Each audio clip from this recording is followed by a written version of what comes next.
अच्छे लोगों के साथ हमेशा बुरा क्यों होता है? दोस्तों, श्री कृष्ण ने अर्जुन को जवाब देते हुए समझाई है ये बात। लोगों को उनके कर्मों का फल हमेशा मिलता है।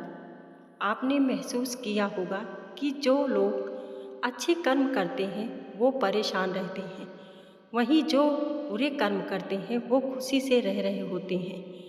अच्छे कर्म करने वाले परेशान होते हैं कि आखिर उन्हें इतनी परीक्षा क्यों देनी पड़ रही है, जबकि जो अधर्म की राह में है वो खुश है और जिंदगी का लुत्फ उठा रही है। अगर आपके मन में भी ये सवाल आया है तो आज हम आपको इसका जवाब देंगे। ये जवाब वो है जो भगवत गीता में लिखा है और श्री कृष्ण ने अर्जुन को दिया था। भगवत गीता में वर्णित कथा के अनुसार जब भी अर्जुन के मन में कोई दुविधा होती थी तो वो श्री कृष्ण के पास पहुंच जाते थे। एक बार की बात है, अर्जुन भगवान श्री कृष्ण के समीप आकर कहा कि वो दुविधा में है और इसका जवाब वो श्री कृष्ण से चाहते हैं। श्री कृष्ण ने पूछा कि क्या सवाल है। अर्जुन ने कहा, मुझे ये जानना है कि अच्छे लोगों के साथ हमेशा बुरा ही क्यों होता है, वहीं बुरे लोग खुशहाल दिखते हैं। अर्जुन के मुंह से ऐसी बात सुनकर श्री कृष्ण मुस्कुराए और कहा, मनुष्य जैसा सोचता है और महसूस करता है वैसा कुछ नहीं होता है, बल्कि अज्ञानता की वजह से वो सच्चाई नहीं समझ पाता। अर्जुन उनकी ये बात समझ नहीं पाए। इसके बाद श्री कृष्ण ने क्या कहा वो जानते हैं। श्री कृष्ण ने अर्जुन से कहा, पार्थ, मैं तुम्हें एक कथा सुनाता हूँ। उसे सुनकर तुम समझ जाओगे कि हर प्राणी को उसके कर्म के हिसाब से ही फल मिलता है। प्रकृति हर किसी को अपनी राह चुनने का मौका देती है। अब वो मनुष्य की इच्छा पर निर्भर करता है कि उसे धर्म की राह चुननी है या अधर्म की। कथा शुरू करते हुए श्री कृष्ण ने कहा, एक नगर में दो पुरुष रहा करते थे। एक पुरुष व्यापारी था जिसके जीवन में धर्म की बहुत महत्व थी। वो पूजा पाठ में यकीन रखता था।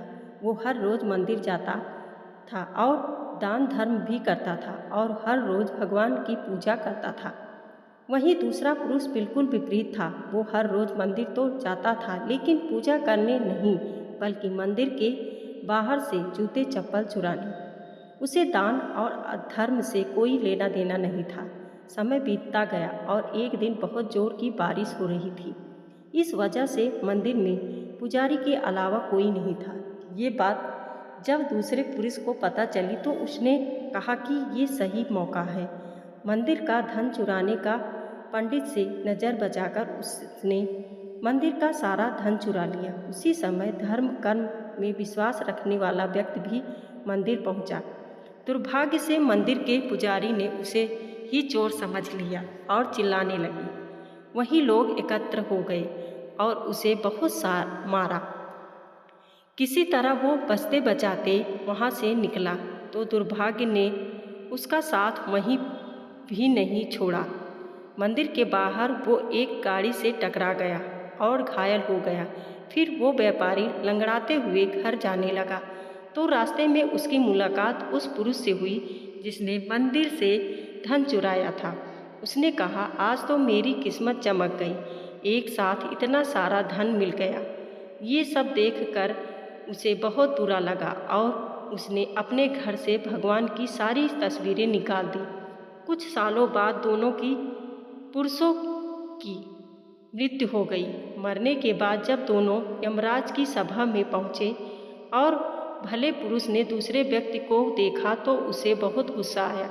उसने क्रोधित होकर यमराज से पूछा लिया, मैं तो हमेशा अच्छे कर्म करता था, दान में विश्वास रखता था, उसके बदले जीवन भर मुझे अपमान और दर्द ही मिला और इस व्यक्ति को नोटों से भरी पोटली। आखिर ऐसा भेदभाव क्यों? इस पर यमराज ने कहा, पुत्र, तुम गलत समझ रहे हो। जिस दिन तुम्हारी गाड़ी से टक्कर हुई थी वो दिन तुम्हारे जीवन का आखिरी दिन था, परंतु तुम्हारे अच्छे कर्मों की वजह से तुम्हारी मौत सिर्फ एक छोटी सी चोट में बदल गई। तुम इस दुष्ट व्यक्ति के बारे में जानना चाहते हो। दरअसल इसके भाग्य में राजयोग था, मगर इसके कुकर्मों और अधर्म की वजह से वो सिर्फ एक छोटी सी धन की पोटली में बदल गया। कथा सुनाने के बाद श्री कृष्ण अर्जुन से कहते हैं, पार्थ, क्या अब तुम्हें तुम्हारे सवाल का जवाब मिल गया? ऐसा सोचना कि भगवान तुम्हारे कर्मों को नज़रअंदाज कर रहे हैं, ये बिल्कुल भी सत्य नहीं है। भगवान हमें कब क्या किस रूप में दे रहा है मनुष्य को समझ में नहीं आता है, मगर आप अच्छे कर्म करते रहें तो भगवान की कृपा हमेशा बनी रहती है।